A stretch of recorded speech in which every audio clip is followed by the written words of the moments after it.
6 trillion cigarettes are smoked every year, enough to make a continuous chain from the Earth to the Sun and back, with enough left over for a couple of round trips to Mars. Cigarettes are being smoked at a breathtaking rate of about 34,000 miles per hour, 24 hours a day. Picture a never-ending shaft of cigarettes shooting out at 50 times the speed of sound, faster even than the rate at which satellites orbit the Earth. Since 1964, the American public has known that cigarette smoking causes cancer. What Americans generally don't recognize is that cigarettes are cancers of the earth.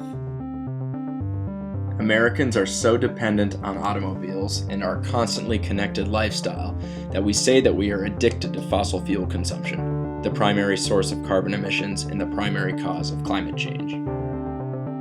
Relative to smoking and cancer, the carbon-climate connection is almost breaking news. Many industries are making progress in reducing their carbon footprint.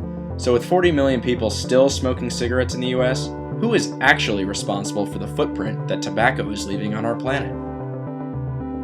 The tobacco industry's contribution to global warming starts well before a cigarette is smoked.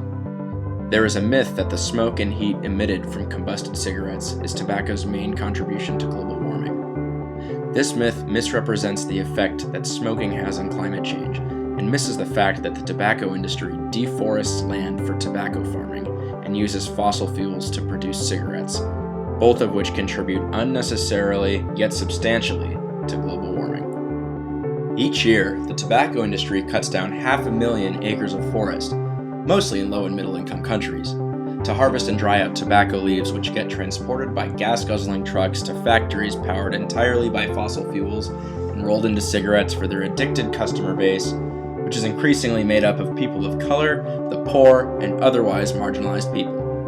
All in all, the tobacco industry is responsible for approximately 5% of greenhouse gas emissions, not to mention 1 in 5 deaths in the United States. For producing such a tiny product, the tobacco industry makes an enormous contribution to global climate change and human mortality. So, when it comes to tobacco, we are not yet out of the woods. Not even close. As a society, it is time we stop blaming people who smoke for their addictions, and instead start helping them.